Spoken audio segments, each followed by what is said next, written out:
இந்தியாவின் முதல் ஹைட்ரஜன் ரயில் சேவையை கொடியசைத்து தொடங்கி வைத்தார் பிரதமர் நரேந்திர மோடி. தேதி 17/7/2026. ஹைட்ரஜன் ரயில் சேவை அம்ரித் பாரத் திட்டத்தின் கீழ் நாடு முழுவதும் 75 ரயில் நிலையங்கள் புனரமைக்கப்பட்ட ரயில் நிலையங்கள் நாட்டுக்கு அர்ப்பணித்தார் பிரதமர் மோடி. ஜிந்த் மற்றும் சோனிபட் இடையே இயக்கப்படும் இந்த ஹைட்ரஜன் ரயில் உலகின் மிக வலிமையான ஹைட்ரஜன் ரயிலாகும்.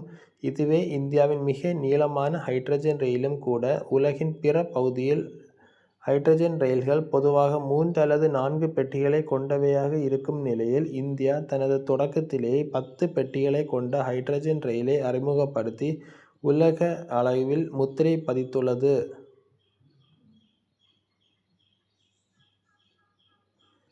மேக் இன் இந்தியா திட்டத்தின் மிக சிறந்த வெற்றிக்கு ஒரு சான்றாகவும் திகழ்கிறது.